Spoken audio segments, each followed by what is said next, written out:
Assalamualaikum warahmatullahi wabarakatuh. Sebelum kita mulai, mari kita hadiahkan sholawat terbaik untuk baginda Rasulullah Muhammad Shallallahu Alaihi Wasallam.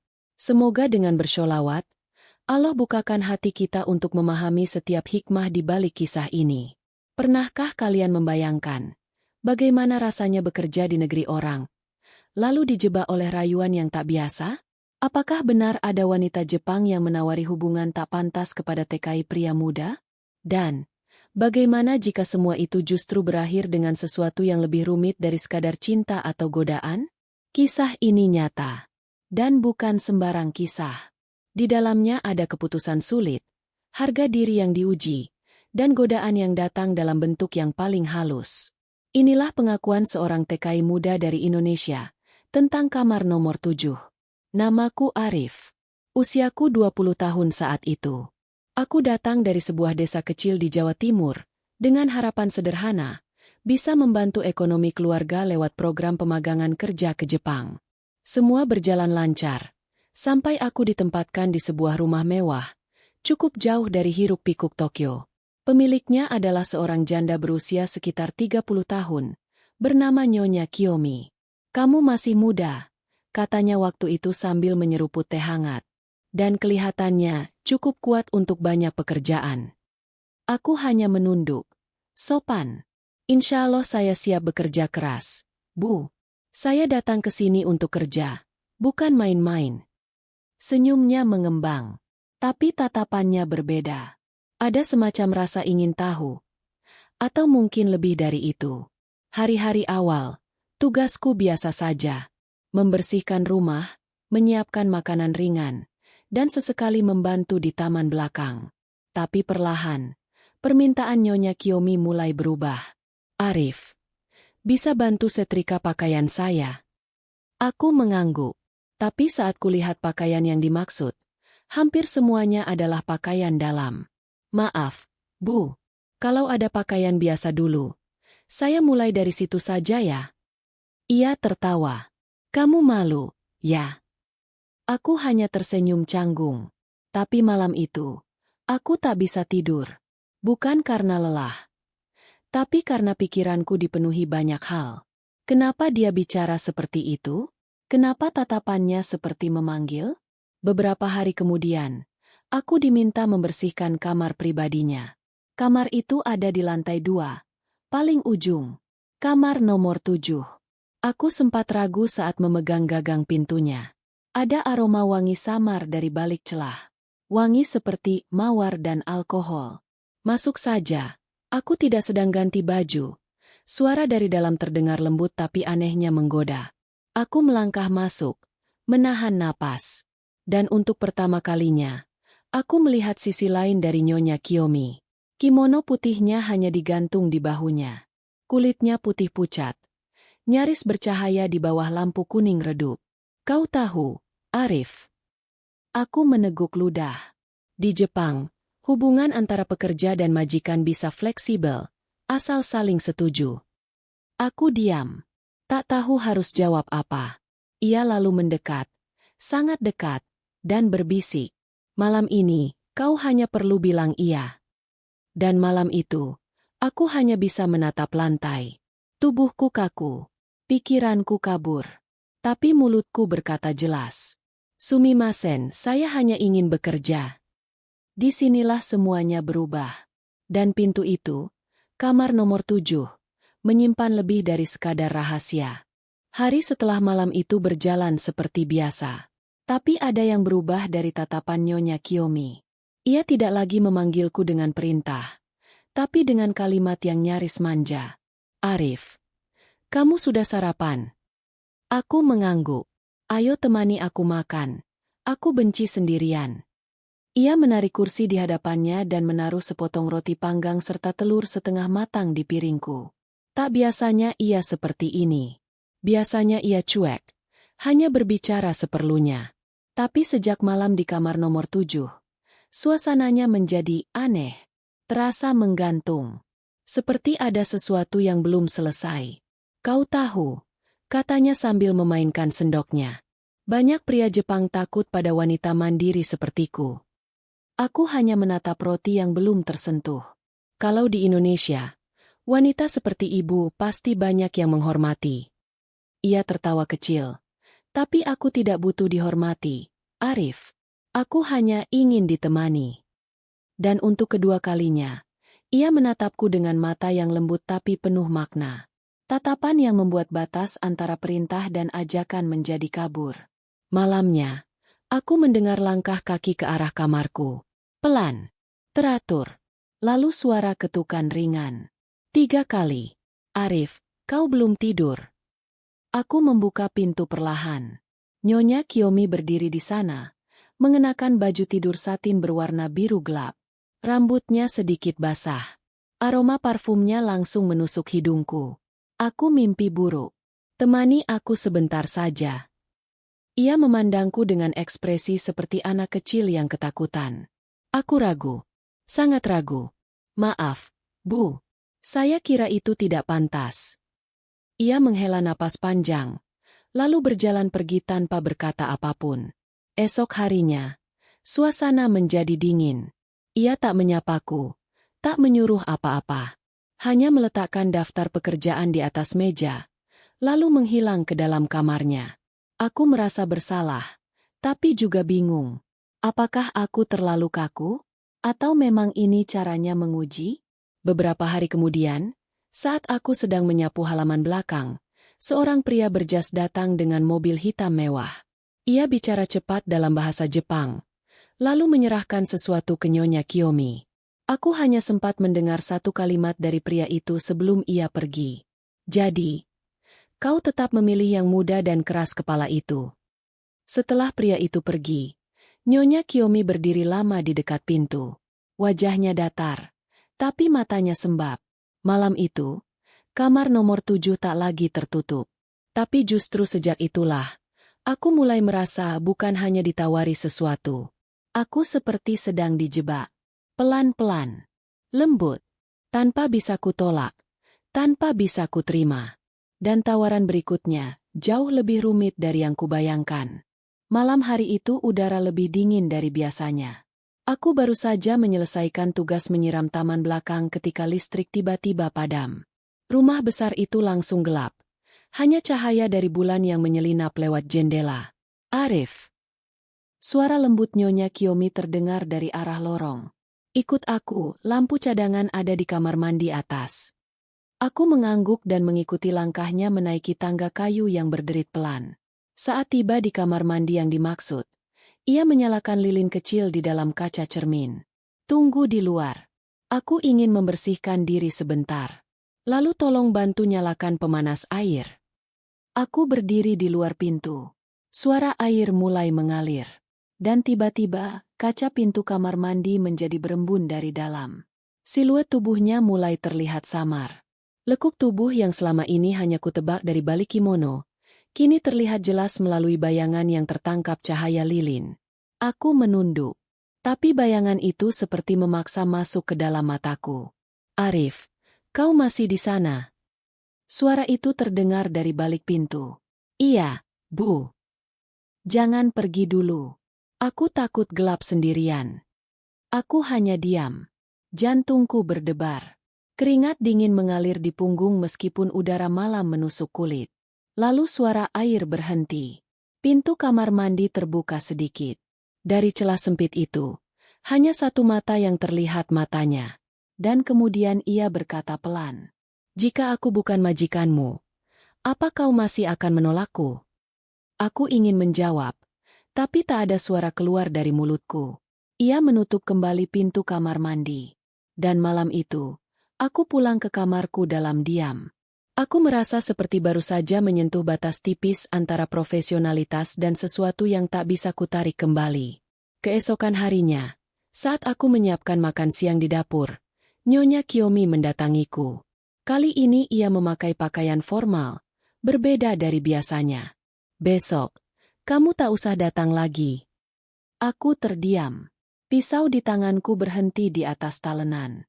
Kenapa, Bu? Aku sudah bicara dengan agensi. Aku minta ganti orang. Aku mencoba menatap matanya, tapi ia memalingkan wajah. Saya salah apa? Ia menjawab singkat. Kamu terlalu jujur, Arif. Dan itu bisa membuat orang seperti aku merasa kotor. Kata-katanya menusuk. Aku ingin protes. Ingin meminta maaf. Tapi dalam hatiku justru muncul pertanyaan lain. Apa ini benar soal penolakan? Atau justru aku telah membuka sisi dirinya yang paling rapuh? 1 hari sebelum aku benar-benar pergi dari rumah itu, aku melihat kamar nomor 7 terbuka. Kosong. Rapi. Tapi di atas meja, ada satu benda kecil yang tak biasa. Sebuah foto Polaroid. Di dalamnya, aku sedang menyiram taman dan Nyonya Kiyomi memandangiku dari jendela lantai 2. Senyumnya tipis tapi anehnya, seperti mengucapkan selamat tinggal. Hari itu aku datang ke rumah Nyonya Kiyomi dengan perasaan campur aduk. Koperku sudah kubawa. Semua barang pribadi sudah dikemasi malam sebelumnya. Aku berdiri di depan pintu, menunggu ia membukanya untuk terakhir kali. Tapi yang menyambut bukan dia. Seorang pria parubaya, mengenakan pakaian dari agensi, menyerahkan dokumen padaku. Tanda tangan di sini. Kamu dipindah mulai besok. Aku melirik ke arah dalam rumah. Nyonya Kiyomi tidak keluar. Pria itu hanya menggeleng. Dia tidak ingin bertemu. Tanpa kata, aku menyerahkan dokumen yang sudah kutandatangani. Saat aku berbalik, tiba-tiba terdengar suara langkah cepat dari dalam rumah. Pintu depan terbuka sedikit. Dan untuk sepersekian detik, mata kami bertemu. Arif. Suaranya pelan. Nyaris tak terdengar. Jangan pernah merasa bersalah karena menjadi laki-laki baik. Aku terdiam. Ingin melangkah kembali. Tapi pria dari agensi menarik tanganku. Ayo, waktunya pergi. Mobil agensi membawaku menjauh dari rumah itu. Semakin jauh, semakin berat rasanya. Bukan karena aku kehilangan pekerjaan. Tapi karena ada sesuatu yang belum selesai. Perasaan yang menggantung bukan cinta, tapi lebih seperti pertemuan yang tidak pada waktunya. Di tempat baru, aku bekerja seperti biasa. Suasana lebih formal, lebih kaku, dan aku bersyukur untuk itu. Aku butuh rutinitas untuk melupakan semua yang terjadi di rumah itu. Tapi setelah 2 minggu, aku menerima sebuah paket kecil tanpa pengirim. Di dalamnya, ada sebuah kertas dengan tulisan tangan berbahasa Jepang. Kalimatnya singkat. Kamu mengingatkanku pada seseorang yang dulu pernah membuatku ingin berubah. Tak ada nama, tak ada alamat. Hanya tulisan itu dan satu benda kecil. Sebuah gantungan kunci berbentuk burung bangau.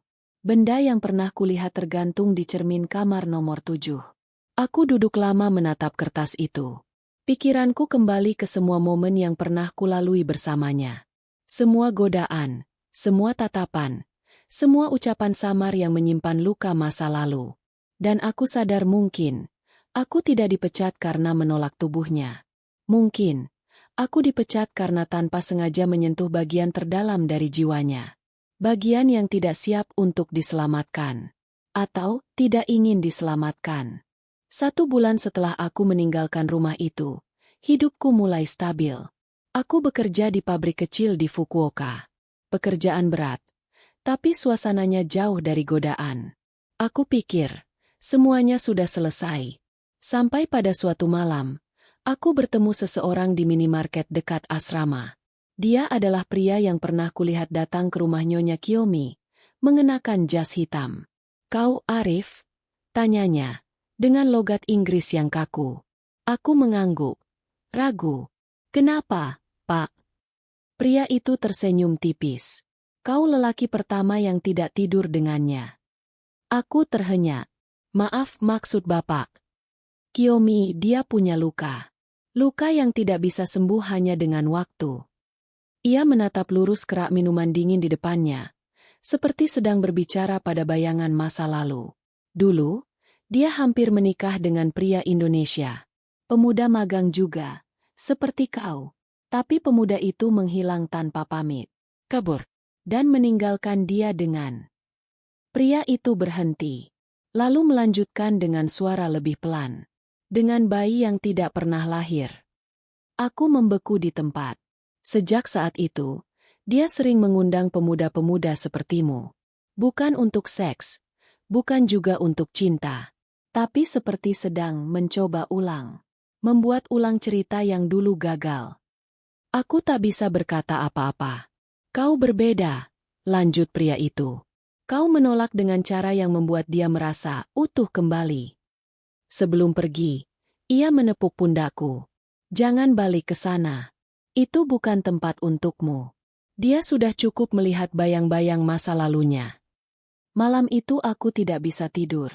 Aku baru mengerti bahwa semua perlakuannya yang ambigu, rayuannya yang samar, bukan sekadar hawa nafsu. Ada luka di balik senyumnya. Ada kesepian dalam tawarannya. Dan kamar nomor 7 bukan tempat penuh godaan. Tapi ruang kecil di mana dia menyembunyikan duka yang tak selesai. Di sana, dia berharap ada yang cukup berani untuk tinggal. Tapi juga cukup waras untuk pergi. Musim gugur mulai turun perlahan di Fukuoka. Daun-daun berubah warna. Seperti suasana hatiku yang pelan-pelan ikut memudar. Sudah hampir 2 bulan sejak aku meninggalkan rumah itu. Tapi wajah Nyonya Kiyomi, suaranya, dan kamar nomor 7, terus berputar dalam pikiranku. Sampai suatu pagi, aku mendapat panggilan dari agensi. Bukan untuk pindah kerja, tapi untuk mengambil sebuah barang yang katanya tertinggal. Anehnya, saat aku datang, petugas agensi hanya menyerahkan satu amplop putih dengan ekspresi canggung. Ini, katanya, untukmu. Kami juga tak tahu isinya. Aku membukanya di kamar malam itu. Di dalamnya ada 2 hal.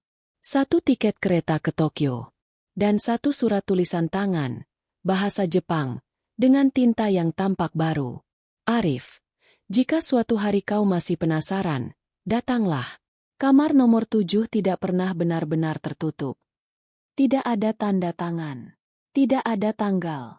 Tapi aku tahu siapa yang menulisnya. Aku bimbang. Sangat bimbang. Apa aku harus kembali ke tempat itu? Untuk apa? Untuk mengulang hal yang pernah kutolak? Atau untuk menuntaskan sesuatu yang entah sejak kapan mulai berakar dalam diriku? 2 hari kemudian, aku naik kereta ke Tokyo. Bukan karena godaan, tapi karena rasa penasaran yang menyesakkan. Dan mungkin rasa bersalah yang belum selesai. Aku tiba di depan rumah besar itu sore hari. Langit mendung. Angin dingin menyapu halaman yang dulu kusiram tiap pagi. Ketika aku mengetuk pintu, tidak ada yang membuka. 5 menit. 10 menit. Aku hampir pergi. Sampai aku mendengar suara dari lantai 2. Suara pintu terbuka pelan. Di jendela, berdiri sosok yang sama. Kimono putih. Rambut digelung rapi. Nyonya Kiyomi menatapku tanpa ekspresi. Tapi matanya penuh pertanyaan. Kau datang, katanya pelan. Aku mengangguk. Karena surat itu. Ia menghilang dari jendela. Tak lama, pintu depan terbuka perlahan. Kau hanya punya waktu 1 malam, katanya tanpa basa-basi. Setelah itu, jangan kembali lagi. Dan malam itu, untuk pertama kalinya, aku masuk ke kamar nomor 7 bukan sebagai pekerja, tapi sebagai seseorang yang tak tahu harus berharap apa. Dan di kamar itu, segalanya mulai menjadi terlalu dekat. Malam itu, kamar nomor 7 terasa berbeda. Lampunya temaram. Tirai jendela ditutup rapat. Bau lavender dari lilin aromaterapi mengisi ruangan. Aroma yang dulu hanya samar, kini jadi begitu nyata. Begitu dekat. Aku duduk di ujung ranjang. Sementara Nyonya Kiyomi berdiri membelakangiku, di depan cermin. Kau tahu, katanya, aku tidak pernah benar-benar menyukai kamar ini. Lalu kenapa tetap di sini? Karena aku ingin tahu rasanya menyukai sesuatu yang pernah kutakuti. Ia melepas kimono pelan-pelan. Tak vulgar, tapi cukup untuk membuat napasku tercekat.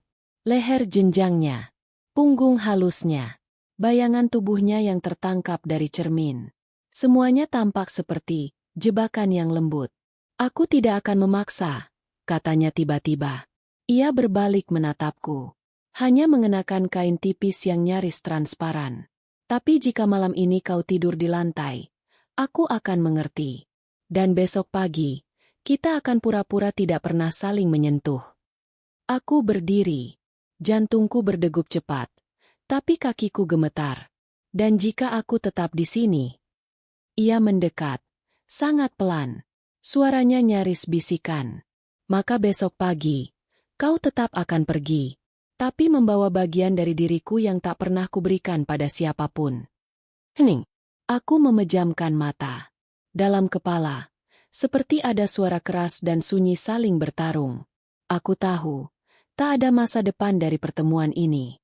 Tapi ada sesuatu dalam dirinya yang menjeratku. Bukan sebagai pria, tapi sebagai manusia yang ingin memahami luka orang lain. Malam itu, kami tidak saling sentuh. Kami hanya duduk di sisi ranjang yang berbeda. Berbagi cerita. Tentang hidup. Tentang kehilangan. Tentang cinta yang gagal. Pada jam 3 pagi, ia tertidur di sisinya sendiri. Rambutnya berantakan. Wajahnya tenang. Seolah semua beban yang ia bawa selama ini akhirnya beristirahat. Dan aku duduk di lantai, bersandar di dinding, menatapnya dalam diam. Karena untuk pertama kalinya, aku sadar, yang paling menyakitkan bukanlah ditolak atau ditinggalkan, tapi tahu bahwa seseorang hanya bisa nyaman bersamamu ketika tak ada pilihan untuk mencintaimu. Matahari pagi menembus celah tirai. Cahaya hangat menyapu lantai kayu kamar nomor 7, menyentuh kaki dan wajah Nyonya Kiyomi yang masih terlelap di sisi ranjang. Aku masih duduk di lantai, tak bergerak sejak tadi malam. Rasanya seperti tak berani mengubah apapun dari momen itu. Karena aku tahu, ini akan menjadi pagi terakhir.